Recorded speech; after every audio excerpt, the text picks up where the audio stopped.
नमस्कार दोस्तों, स्वागत है आपके अपने यूट्यूब चैनल रीडिंग लवर्स पर।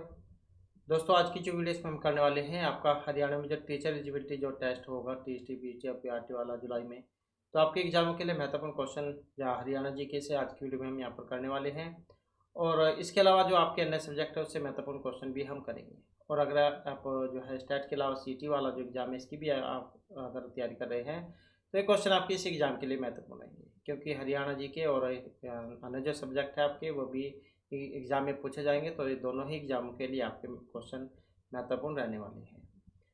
तो जिसमें हमारा यहाँ पर पहला क्वेश्चन है कि जो 21वां राष्ट्रीय जो युवा समारोह था हरियाणा के किस जिले में आयोजित किया गया था?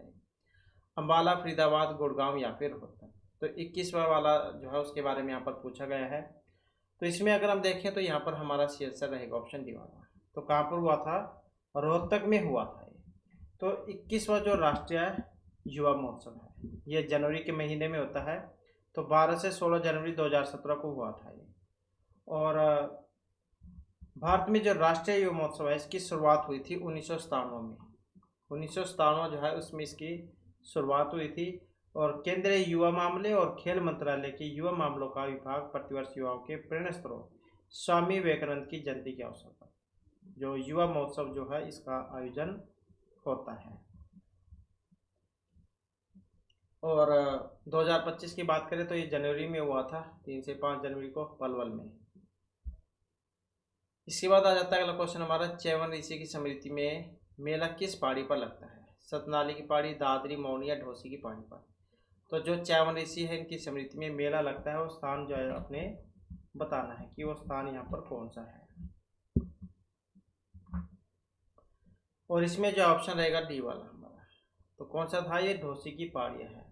तो पांडवों की जो रमण पांडवों की मतलब रमण स्थली और महर्षि च्यवन की कर्मस्थली ढोसी इस नगर की आध्यात्मिक और प्राकृतिक पहचान है। और ऐसा माना जाता है कि सबसे पहले यहीं पर च्यवन ऋषि इनके द्वारा ये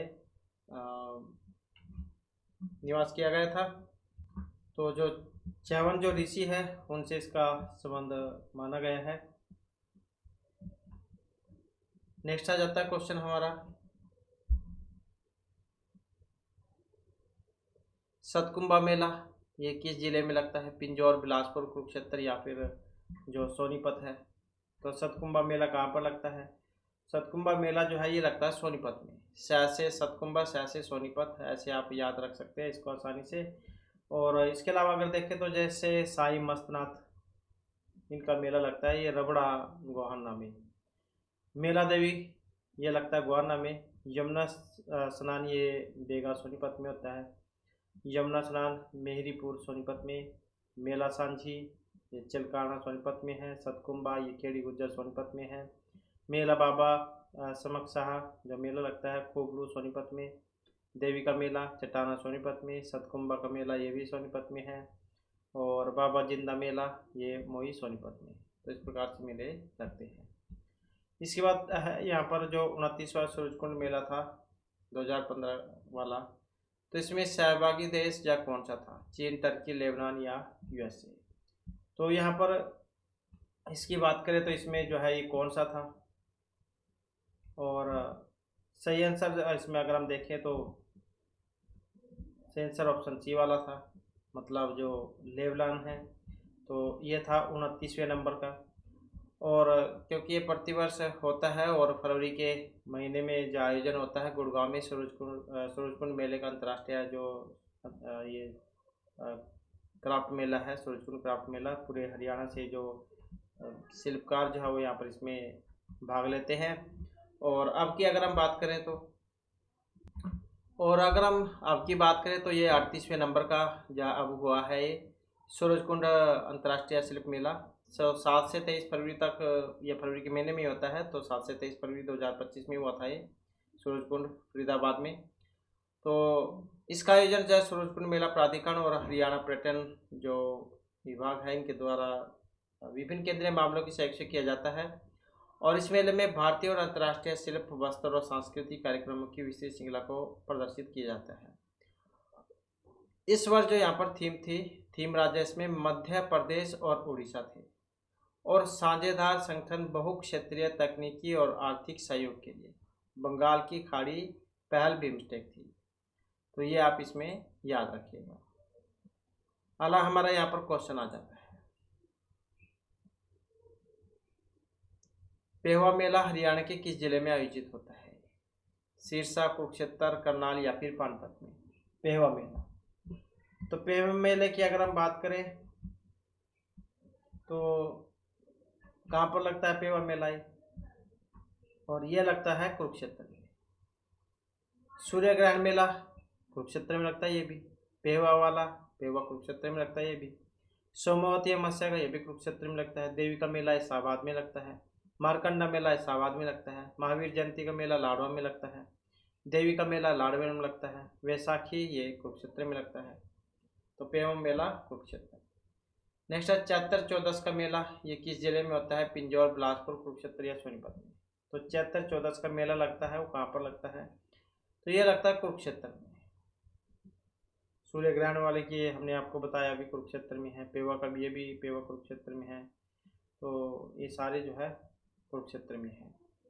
इसके बाद है शीतला माता मेला, ये किस नगर में आयोजित किया जाता है? शीतला माता का जो मंदिर है, इनके बारे में एग्जाम में पूछा जाता है। तो कुरुक्षेत्र, अम्बाला, सिरसा, गुड़गांव, कहाँ पर है शीतला माता का मंदिर? तो गुड़गांव में है, वहीं पर मेला लगेगा। तो ऑप्शन डी वाला इसमें हो जाएगा। और सरकार ने ये माता शीतला देवी पूजा जो स्थल है गुरुग्राम, इस बोर्ड का गठन किया था 1991 में। इसका गठन कब हुआ था? 1991 में गठन हुआ था इसका। और मुख्यमंत्री जो है हरियाणा के इसके अध्यक्ष होते हैं।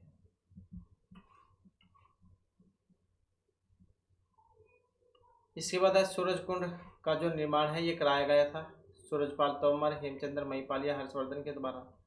सूरजकुंड, और इसका जो निर्माण है नाम से आप याद रख सकते हैं, सूरजकुंड, सूरजपाल।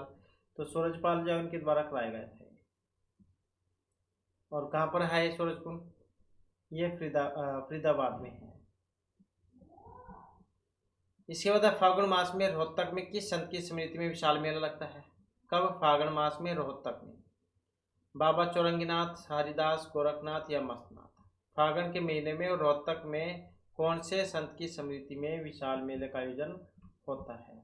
तो ये होता है बाबा मस्तनाथ, जो यहाँ पर ऑप्शन डी में है। तो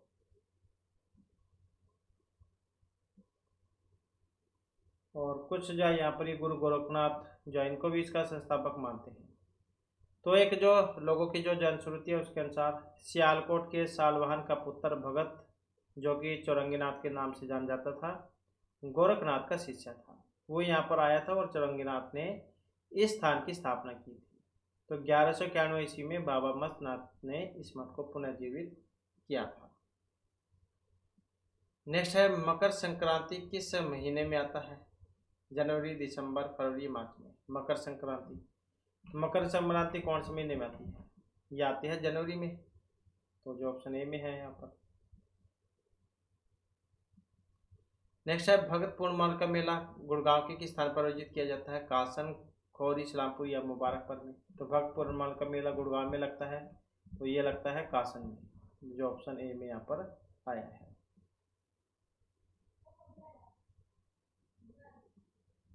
अगला क्वेश्चन आ जाता है हमारा, इसमें अगर हम देखें तो यहाँ पर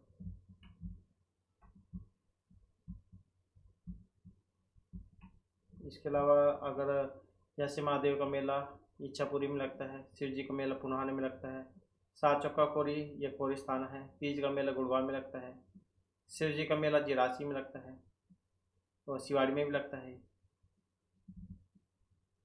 तो भक्त पूर्णिमा का जो मेला है यहाँ पर ये कासन हो जाएगा।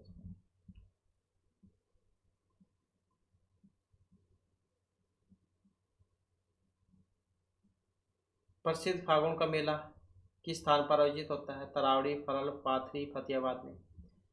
तो इसमें अगर हम देखें तो यहाँ पर कौन सा सही रहेगा हमारा फागुन का मेला?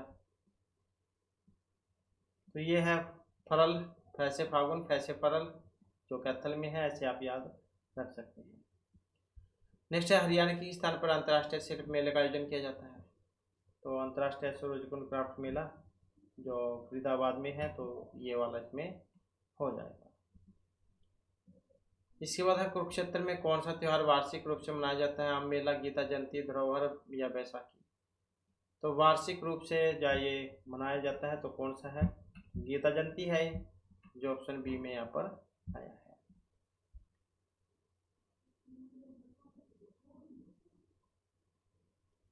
इसके बाद आ जाता है आम मेला। आम मेला कहाँ आयोजित होता है? तो कहाँ पर आयोजित होता है आम मेला? पिंजौर, बिलासपुर, कुरुक्षेत्र या फिर सोनीपत में? तो आम मेला लगता है। अब आम मेला अगर हम देखें तो कहाँ पर लगेगा ये? तो आम मेला लगता है पिंजौर में, तो जो ऑप्शन ए में यहाँ पर आया है। सूरजकुंड अभी हमने पढ़ाई, शिल्प मेला सूरजकुंड जो फरीदाबाद में है, 1 से 15 फरवरी में लगता है इसके बीच में।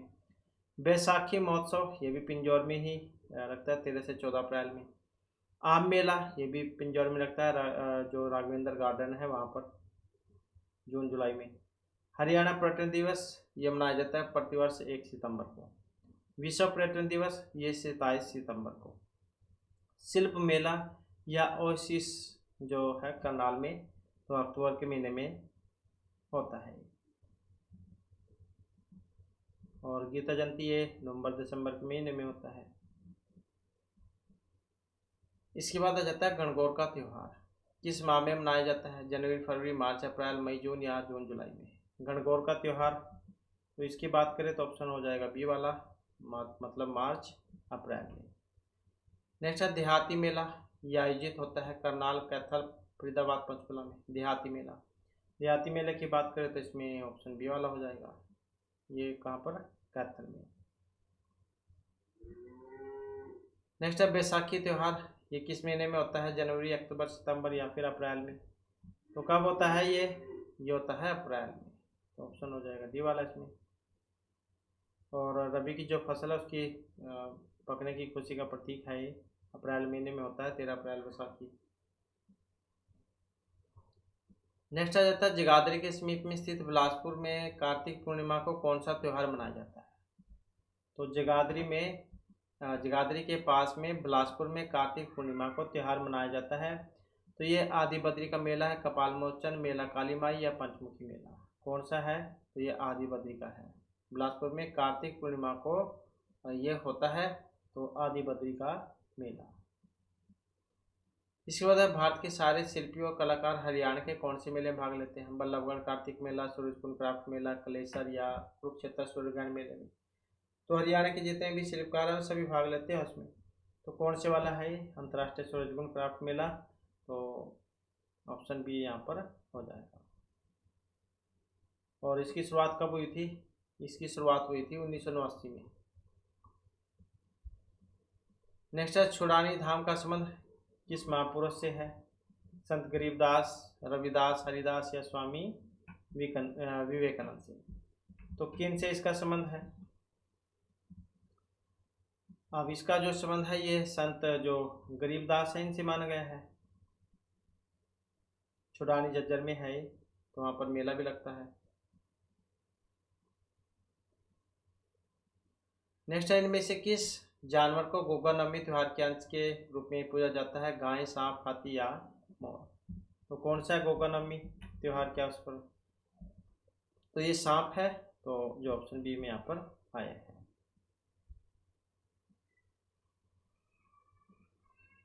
नेक्स्ट है, और ये 9 दिन तक चलता है, इसलिए गोगा नवमी इसको कहा जाता है। 9 दिन तक चलता है। भाद्रपद जो मास है उसकी कृष्ण पक्ष की नवमी तिथि में होता है। हरियाणा में लगने वाला मेला कौन सा है? कुंभ, सोनपुर, कपाल मोचन या पुष्कर मेला? तो इनमें से हरियाणा में लगने वाला जो मेला है तो कौन से वाला है? तो इनमें है कपाल मोचन का मेला, जो बिलासपुर जहाँ वहाँ पर लगता है, और हर साल लगता है कार्तिक पूर्णिमा को। नेक्स्ट आ जाता है तीज का त्यौहार किस महीने में आता है? फागुन, कार्तिक, बैसाख या फिर सावन में? तीज का त्यौहार जो आता है ये सावन में आता है। तो जो अब आएगा आगे अगले महीना तो ये सावन का है। गुड़गांव का कार्तिक सांस्कृतिक उत्सव किसके प्रसार पर लक्षित है? कृषि कटाई, मार्शल आर्ट और लोक आर्ट, पति की प्रसन्नता, ये कोई सभी नहीं। तो गुड़गांव का कार्तिक सांस्कृतिक उत्सव किसके प्रसार पर लक्षित है? तो इसका जो संबंध है ये मार्शल आर्ट और लोक आर्ट, जो ऑप्शन बी में है, तो इससे संबंधित है। इनमें से कौन सा त्यौहार नव संवत्सर उत्सव के 6 दिन के बाद मनाया जाता है? और बसोड़ा भी कहा गया है इसको, तो कौन सा है? ये सलोनी है। तो सलोनी त्यौहार जो नव संवत्सर उत्सव के 6 दिन के बाद मनाया जाता है, और बसोड़ा भी इसको कहा जाता है, बसोड़ा त्यौहार।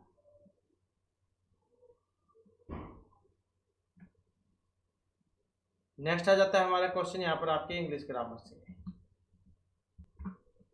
तो यहाँ पर जो मुहावरे लोकोक्तियाँ जो उनको आज की वीडियो में हमने यहाँ पर लिया है, तो जिसमें हमारा यहाँ पर पहला क्वेश्चन है टू कैच ए ट्रेटर, इसका मतलब क्या होता है? तो ये कह देते हैं कि ऐसे व्यक्ति से निपटना जो आपकी बराबरी से ज़्यादा हो, तो उसे क्या कहा जाएगा? To live carefully and casually, to catch a dangerous person, to trap a wanted criminal with great difficulty, to deal with a person who is more than one's match। तो इसमें देखें तो सही क्या कौन सा इसका? एक ऐसे व्यक्ति से निपटना जो आपकी बराबरी से ज़्यादा हो। तो इसमें देखें तो कौन सा रहेगा? ये कहा जाएगा ऑप्शन डी वाला, to deal with a person who is more than one's match. तो ये वाला इसका हो जाएगा।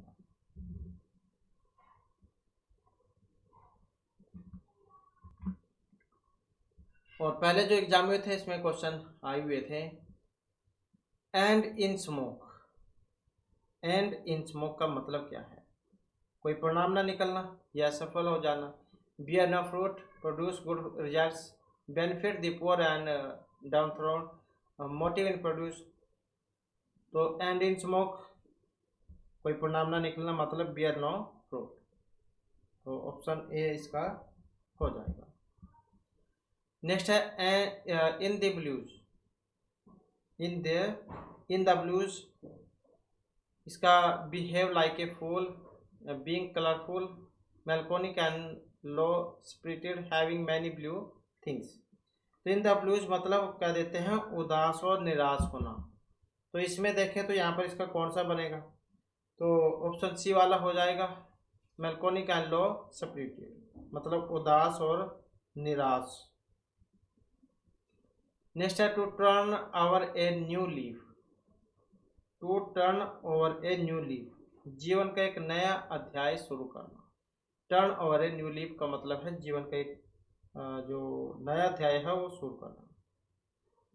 तो to disclose secret, divert from the path, destroy leaf, to commence a new course of life. तो यही हो जाएगा, एक नया अध्याय शुरू करना, मतलब जीवन का एक नया अध्याय शुरू करना। टू स्मेल ए रैट, इसका मतलब क्या है? To suspect foul dealing, to be in a bad mood, bad smell, science of log epidemic. तो टू स्मेल ए रैट इसका मतलब क्या है?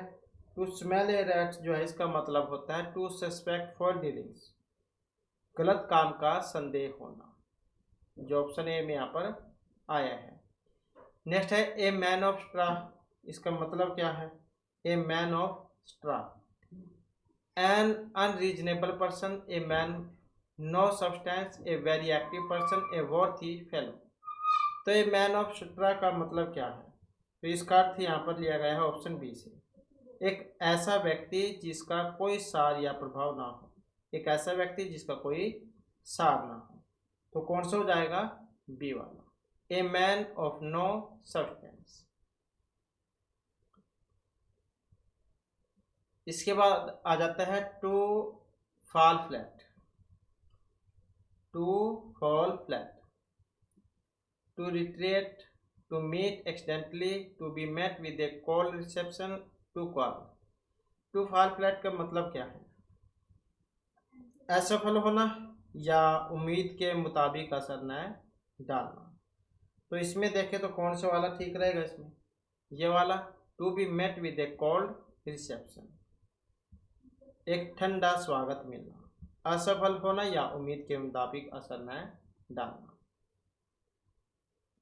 इसके बाद है to cast pearl before swine, to cast pearls before swine, किसी को ऐसी चीज देना जिसकी वह कदर न कर सके। To cast pearls before swine, किसी को ऐसी चीज देना जिसकी वह कदर न कर सके। To offer a person a thing which is he cannot accept, to waste money our prefers to spend a lot of money on the upkeep of domestic dogs, to spend riskily। तो कौन सा है यहाँ पर? तो option जो ए वाला है यहाँ पर ये हो जाएगा इसका। To offer a person a thing which he can not accept, किसी को ऐसी चीज देना जिसकी वह कदर न कर सके। इसके बाद है a wet blanket, a wet blanket, इसका मतलब क्या है?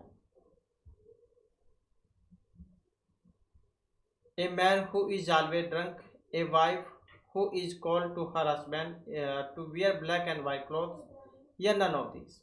ए वेट ब्लैंकेट, इसका मतलब है एक ऐसा व्यक्ति जो दूसरों का मजाक किरकिरा करते, वही होता है।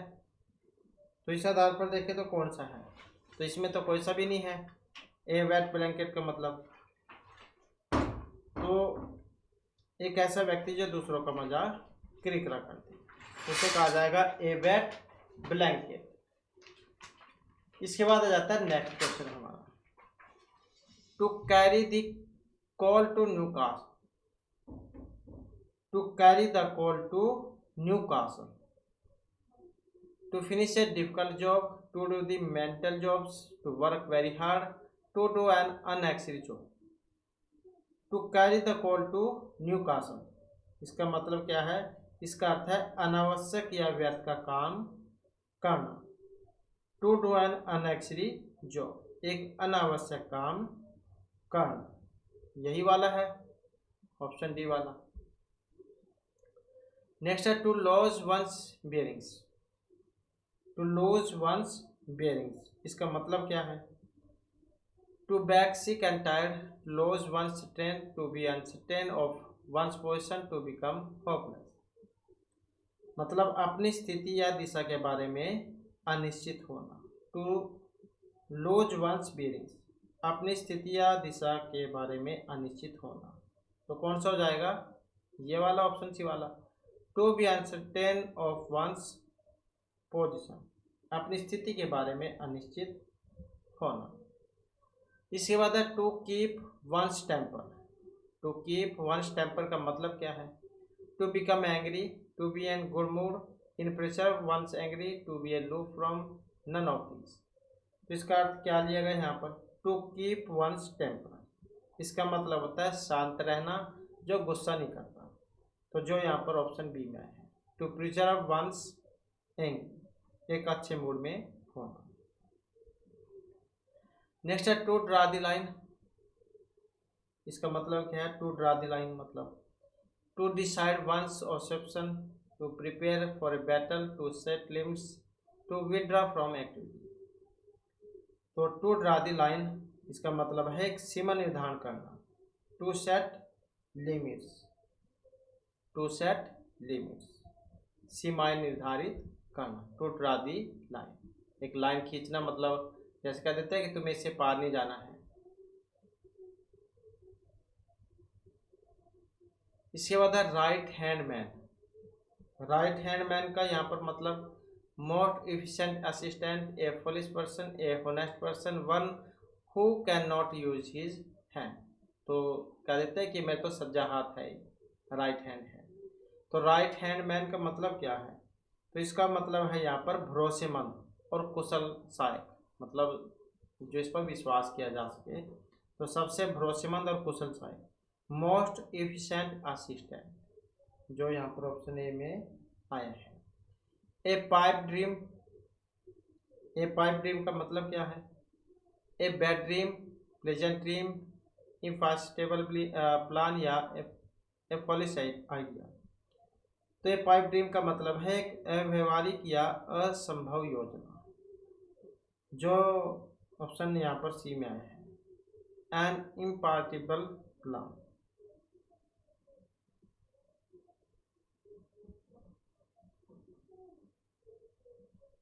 तो एन इम्पॉसिबल प्लान, एक व्यवहारिक योजना।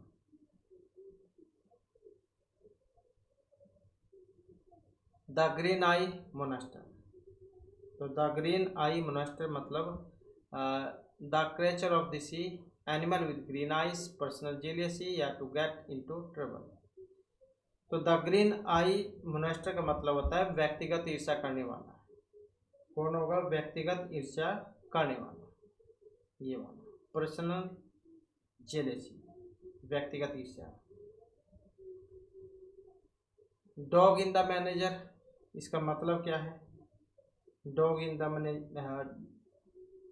डॉग इन द मैंगल, यह manger, dog in the manger. A person who has no home, a person who is not liked by others, a person who prevents other by enjoying something useless to him, a person who puts himself in difficulty on account of other people। तो क्या कहा जाएगा dog in the मैंगर? इसका मतलब है एक ऐसा व्यक्ति जो खुद किसी चीज़ का उपयोग नहीं करता और दूसरों को भी नहीं करने देता, मतलब ना अपने आप खाना ना दूसरों को खाने देना, वही बात हो गई डॉग इन द मैंगर। तो कौन सी वाली बात है यहाँ पर? ये a person who prevents other from enjoying something useless to him, जो ऑप्शन सी में यहाँ पर दिया गया है, ना खाना ना दूसरों को खाने देना, ना तो अपने आप खाना ना उनको खाने देना। नेक्स्ट आ जाता है हमारा will o' the wisp. To act in a childish way, to act in foolish way, anything which alerts of deceives, to have desires unbacked by efforts। तो विलो द विस्प का मतलब क्या है? कोई ऐसी चीज जिसे पकड़ना या पाना मुश्किल हो। टू बी मतलब anything which alerts of deceives, anything which alerts और डिसीव्स, कोई भी चीज जो टल जाती है या धोखा देती है। तो विल ऑफ द विस्प, कोई ऐसी चीज जिसे पकड़ना पाना मुश्किल हो। To bite the dust, to bite the dust का मतलब to be defeated in battle, a learn person be ashamed of work very hard. To bite the dust का मतलब है पराजित होना या असफल होना, धूल चटाना कह देते हैं, जैसे हार जाना, पराजित होना, सफल होना। To be defeated in a battle, एक लड़ाई में हारना, यही है। तो कौन सा हो जाएगा? यही हो जाएगा इसमें। To get into hot waters, to get into hot waters, इसका मतलब to suffer a financial loss, impatient to get into trouble, to be in a confused state of mind। तो इसका मतलब क्या है? To get into hot waters मतलब मुसीबत में पड़ना, टू गेट इनटू ट्रबल, यही है to get into trouble. To cool one's heels, इसका मतलब क्या है? To cool one's heels. To be kept waiting for some times, to rest for some time, to remain in a comfortable position, to give no importance to someone। इसका मतलब क्या है? To cool one's heels, इंतजार करना या इंतजार करवाया जाना। To be kept waiting for some times, कुछ समय के लिए इंतजार करवाया जाना। To be kept waiting for some times. Next है the pros and cons. The pros and cons का मतलब क्या होता है? Good and evil, former and latter, foul and fair, for and against a thing. तो इसका मतलब क्या है? द प्रोज एंड कॉन्स, ये कह देते हैं पक्ष और विपक्ष को। For and against a thing, for and against a thing, कुछ समय के मतलब किसी चीज के पक्ष और विपक्ष में। इसके बाद है above board, above board, friendly, able to face difficulties, honestly, hard working. तो अबव बोर्ड का मतलब क्या है? इसका अर्थ होता है ईमानदारी से और खुले तौर पर, मतलब होनेस्टली, ईमानदारी से। इसके बाद है अडोक, कह देते हैं कि तो अडोक बेस पर लग रहा है। For this special purpose, arrange, systematically, arrange in order या नन ऑफ दिस। तो अडोक का मतलब क्या है यहाँ पर? अडोक का मतलब है किसी विशेष उद्देश्य के लिए रखना। तो कह देते हैं कि अडोक बेस पे लगा हुआ है। तो जो ऑप्शन ए में, फॉर दिस स्पेशल पर्पस, विशेष उद्देश्य के लिए। नेक्स्ट है एंटी मेरिडियम। एंटी मेरिडियम का मतलब an old mother, greater mother, between midnight and noon, none of this. तो एंटी मेरिडियम का मतलब क्या होता है? एंटी मेरिडियम कह देते हैं दोपहर से पहले का जो समय होता है। बिटवीन मिडनाइट एंड नून, आधी रात और दोपहर के बीच का जो टाइम होगा उसे कहा जाएगा एंटी मेरिडियम। तो ऑप्शन सी वन। और इसके बाद में फिर मैथ वाले जो क्वेश्चन हैं वो भी हम देख लेते हैं। तो क्वेश्चन है कि कौन सी संख्या जो 6 से भाज्य है यहाँ पर। अब 6 से भाज्य इनमें कौन सी वाली हो सकती है? तो इसमें देखें तो कौन सी हो सकती है? ये वाली हो जाएगी 12378 वाली। यदि कोई दी गई संख्या 2 और 3 से अलग अलग विभाजित हो जाए, 2 और 3 से अलग अलग विभाजित हो जाए तो वह 6 से भी हो जाएगी। तो 2 से विभाज्यता मतलब यदि दी गई संख्या का इकाई अंक 2 से विभाजित होता हो, 2 चक 8 हो जाता है। और 3 से विभाज्यता का नियम, यदि दी गई संख्याओं के अंकों का योगफल 3 से विभाजित हो, 8 और 7 15, 3 पंजे 15। तो इस प्रकार से यहाँ पर हो जाएगा ये। अब 6 से भाज्य है यहाँ पर, तो इसमें देख सकते हैं 8 और 7 15 और 3 18 और 2 20 और 1 21, 21 बटे 3, 3 7 21। तो हो जाएगी ये, तो ये 6 से हो जाएगी।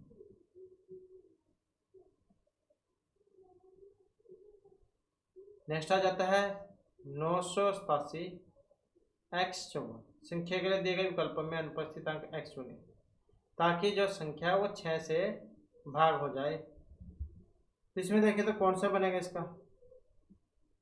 तो ये वाला हो जाएगा इसमें 3। तो 2 के बारे में अभी हमने बताया ही है। यदि दी गई संख्या का इकाई अंक 2 से भाग हो जाता हो, 2 दूनी 4। और ये 3 का, यदि दी गई संख्या के अंकों का योगफल 3 से विभाजित हो, तो जैसे 5 और 4 9, 3 3 9। तो इसमें अगर हम इनको जोड़ते हैं 9 8 7 5 और 4, 9 8 7, और यहाँ पर अगर हम 3 5 4 कर दें इसमें तो हो जाएगा 36, 36 बटे में 3 मतलब 12। तो x बराबर यहाँ पर 3 आएगा इसमें, ये वाला।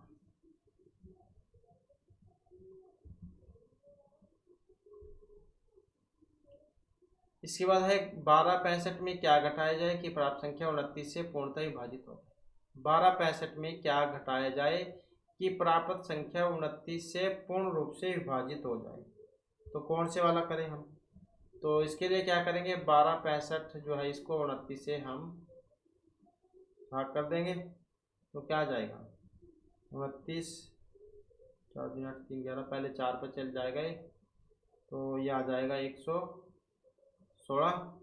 उसके बाद कितना बचेगा 5 0 1, और फिर 3 पे चल जाएगा ये, 3 नमस्ता है, 3 दूनी 6 2 8, तो 3 पे चला जाएगा ये। 3 पे जाने पे कितना आएगा यहाँ पर 87 आ जाएगा। तो 15 में 7 गए 8 और 1 18। तो 1265 में से 18 घटाने पर प्राप्त संख्या 29 से पूर्ण रूप से विभाजित हो जाए। तो 18 कम कर देंगे।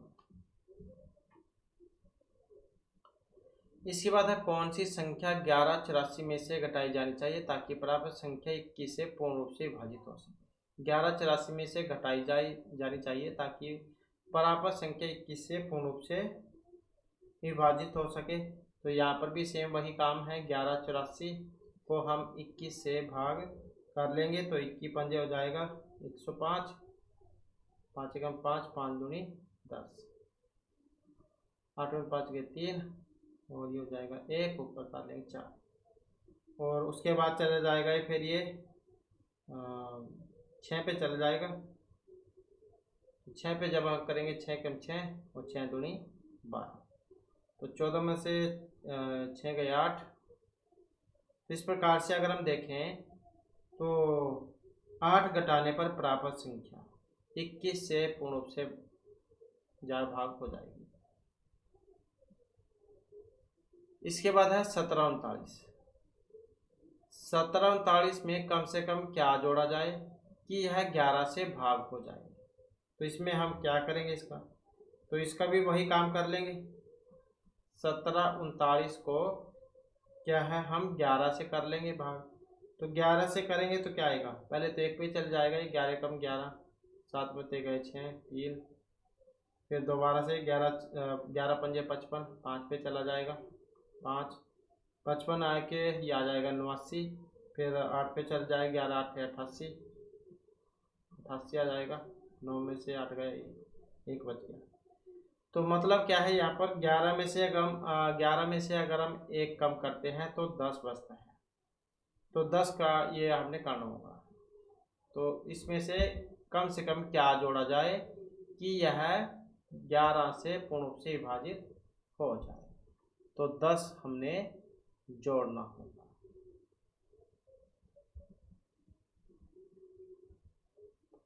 इसके बाद वह छोटी से छोटी संख्या ज्ञात कीजिए जिसको 1456 में जोड़ने पर 6, 5 और 4 पूर्ण रूप से विभाजित हो जाए। तो छोटी से छोटी संख्या ज्ञात कीजिए 1456 में जोड़ने पर यह 6, 5 और 4 से भाग हो जाए। इसमें क्या करेंगे हम, तो 6, 5, 4 इनका ले लेंगे हम लघुत्तम, एलसीएम लेकर आ जाएगा 60, तो 60 आ जाएगा। अब छोटी से छोटी संख्या के लिए हम क्या करेंगे, 1456 है, 1456 और बटे में कर देंगे 60, तो यह आ जाएगा आपका 24 और ये हो जाएगा आ जाएगा 24 सही 16 बटे 60 यह आ जाएगा। तो अभीष्ट संख्या अगर हम देखें तो जो है इसमें 60 में से हम क्या है 16 कम कर लेंगे तो 44 आ जाएगा।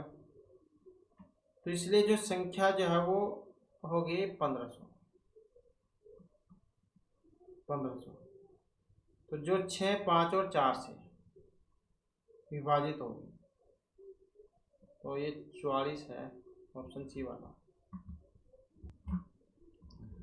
तो 1456 जो इसको 60 से भाग करके आ जाएगा, शेषफल 16 बचेगा। तो इसमें से हम कम कर लेंगे, 60 में से 16 44 आ जाएगा। इसके बाद है जब 3 की पावर 10 को 7 से विभाजित किया जाता है तो शेष रहेगा।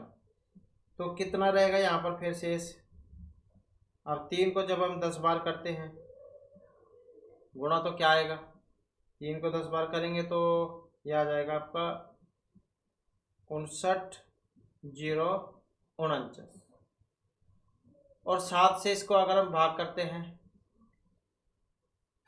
तो शेष कितना बचेगा यहाँ पर, तो इसे आप भाग करके देख सकते हैं। तो जब इसे भाग करेंगे तो कितना बचेगा यहाँ पर, तो ये आपका बचेगा यहाँ पर 4, तो 4 बचेगा यहाँ पर।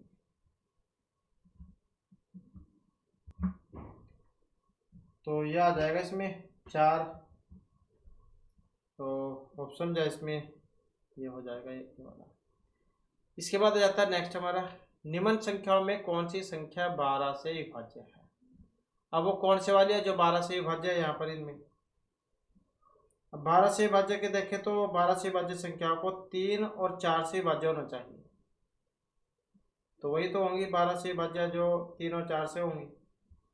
अब 3 से विभाज्य संख्या के अंकों का योग भी 3 से विभाज्य होना चाहिए और 4 से विभाज्य संख्या के अंतिम जो 2 अंक है वो 4 से विभाज्य होने चाहिए। तो इसमें अगर हम देखें ये वाला ऑप्शन डी वाला ही देख लेते हैं। तो इसमें अगर हम देखें तो 8 और 3 11 और 4 15 16 और 2 18, ये 18 हो जाते हैं। तो 18 तो है जो है ये 3 से भाज्य है, 3 से 18, 3 से तो भाग हो जाता है। और संख्या के जो अंतिम 2 अक्षर हैं, अंतिम 2 अक्षर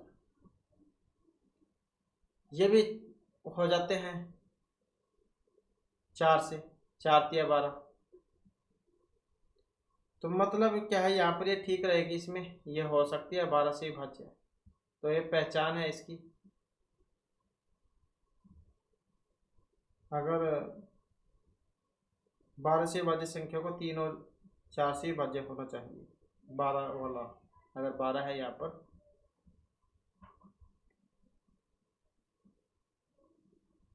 कौन सी संख्या 9 से विभाज्य है यहाँ पर? अब वो कौन सी वाली है जो 9 से विभाज्य है? इनमें कोई संख्या यदि 9 से विभाज्य है तो उस संख्या के अंकों का योगफल 9 से भी विभाज्य होना चाहिए। 9 से अगर भाग करनी है तो उनका होना चाहिए। तो अगर हम यहाँ पर इनको जोड़ जोड़ के देखें तो अगर ये बी वाला देखें इसमें तो 4 और 7 11 और 8, 4 और 7 11 8 19 6 25 और 2 27, तो 27 हो जाता है।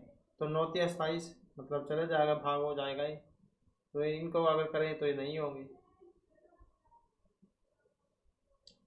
यदि 3x की power 2 ax plus 4x minus 5 द्वारा पूर्णतः विभाज्य हो तो a का मान कितना होगा? तो a का मान यहाँ पर कितना हो सकता है? तो a का मान यहाँ पर आएगा माइनस में आएगा ये, तो 15.8 ये वाला आ जाएगा इसमें, माइनस 15.8। इसमें दिया गया है 3x की 2, तो जब हम इसे बनाएंगे तो क्या होगा? तो ये हो जाएगा x माइनस 5 बराबर 0, x बराबर में 5। और जब समीकरण 1 में x का मान रखेंगे हम तो क्या हो जाएगा? ऐसे हो जाएगा 3 5 की पावर 2 x की, ये तो था 3 और 7 में हो जाएगा a गुणा में 5 और प्लस में 4 बराबर में 0। तो ये हो जाएगा आपका 5 5 25 या 75, 75 हो जाएगा ये। 75 प्लस में 5 प्लस में 4, 5 प्लस में 4 और बराबर में 0। तो ये आ जाएगा फिर आपका 5 बराबर में, और ये इधर चल जाएगा 75 और 4 हो जाएगा इसमें 79 माइनस के हो जाएगा 79। तो ये बराबर कितना आएगा? ये बराबर आ जाएगा इस 5, तो ये आ जाएगा आपका 5 एकम 5 और 5 5 25 बच गया 8, तो ये आ जाएगा माइनस 15.8। तो इस प्रकार से जो हमारे इस क्लास में महत्वपूर्ण क्वेश्चन थे, नेक्स्ट वीडियो की इसमें आपके लिए नए जो महत्वपूर्ण क्वेश्चन हम लेकर आएंगे। और हमारे साथ आपका बनने के लिए धन्यवाद।